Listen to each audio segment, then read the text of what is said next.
on the win. Can you take us through just the swing of emotions from Mike getting that record, which is an NFL record, to what you saw happen in the end zone and any update you may have on him? Yeah, I mean, it was meant the world for him to get that record and then to have an easy touchdown. And, the turf was really slick in the end zones. And just a freaky thing. Knock on wood, we don't think there's any serious damage. We'll know more in the next 24 hours. Okay, and, if you have to play without him, obviously that would be a horrible thing for him and for you. But Antonio Brown and Chris Godwin, I guess, showed today that you still have plenty of receiver out there. Yeah, there's no doubt. Scotty, Tyler, we've got weapons. Obviously, Mike is special. And I kind of put Mike in that Vita category. It's going to take two guys to replace him for sure if he's not there. Thanks, Coach. All right, we'll go over to Scott Reynolds. Bruce, congrats on the win. Can you speak to the day that Tom Brady had for you and the fact that you guys didn't even punt once on offense?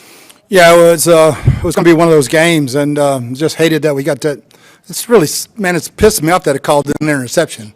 But he played fantastic. I mean, he's been on fire since the open date, and we scored on every possession except that one and the kneel down. So we kicked too many field goals, but that wasn't him. But he's been fantastic.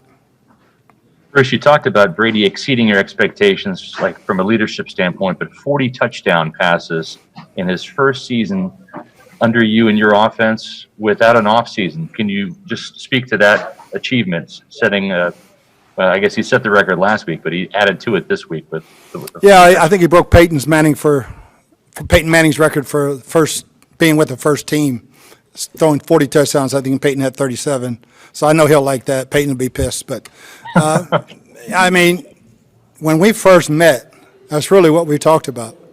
The guys that we have and what he could do with the players that we have. Adding Robbie Gronkowski to the mix just helped. But, and I envisioned 40. I really did. When he first signed, it was like, okay, we'll be a 40-10 team. But I was expecting practice. I was expecting OTAs and other things. But what he's done with none of that, especially this last half of the season, is incredible. Thank you, Bruce. You bet. We'll go over to Jenna Lane. Hey, Coach, first off, congratulations. Thank you, Jenna. I know for the fans and those of us watching, it felt like the air was sucked out of the stadium when Mike went down. What was the mood like on your sideline? Did you have to kind of get the guys refocused? I mean, Mike is such a valued part of this team.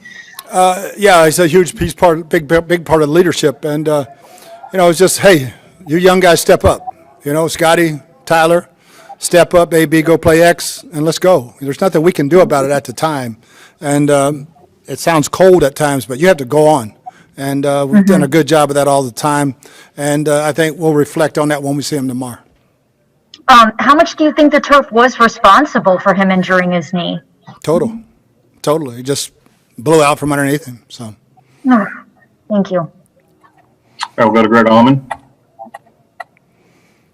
Hey, Bruce, the defense struggled to get off the field today, but twice Atlanta got inside your 5-yard line and had to walk away with a field goal. When they had a chance to go ahead there, how big was that to get a stop and hold them to a field goal and keep the lead in the fourth quarter? Oh, it was huge. It was huge. And then obviously getting those turnovers was gigantic to ice it. But, it's like we bent way too much. Penalties hurt us, especially in the second half. Thanks, Bruce. All right, we'll go over to Joey Knight. Coach, I think you probably had to play. I can't hear you, Joe. Okay, hold on. Hold on. Can you hear me now? Yeah, that's great. Okay. I think Now you're gone again. Cutting out again, Joe. We're going to go someone else. Sorry. We're going to go over to Sarah Walsh.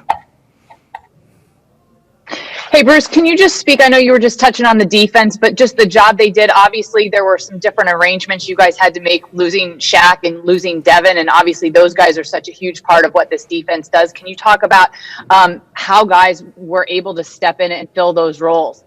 Yeah, I thought each and every one of those guys, Ross Cockrell's done a great job all year. Every time he's had an opportunity, he plays good. Anthony Nelson had good pressure. Cam Gill got a half a sack, it looked like. Hope they gave him half a sack. But Kevin Mentor, I thought, was outstanding. And we know Kevin's a solid player, and he's been one for a long time. So that drop-off wasn't as big as the other ones. Okay, we're going to go to John Romano. Hey, Bruce. Obviously, the last 4 weeks, the team has been playing well. Level of competition isn't the same as what you're going to see in the playoffs, though. In your mind, is this team playing, how is this team playing compared to where it was the first 6, 7, 8 weeks of the season? Oh, way more confident, especially offensively. I mean, we've got a good grasp of what we're doing offensively. Not sure how many times we've punted since the second half of the first Atlanta game, but I'm going to say Atlanta's a quality football team. And without those turnovers, it would probably have been a 6-point game. But that's a talented football team. Their record, Minnesota's a talented football team. So we can't worry about who we played. They're all good. All football teams can beat your ass on Sunday, so you better be ready. All right, that's all for today. Thanks, Coach.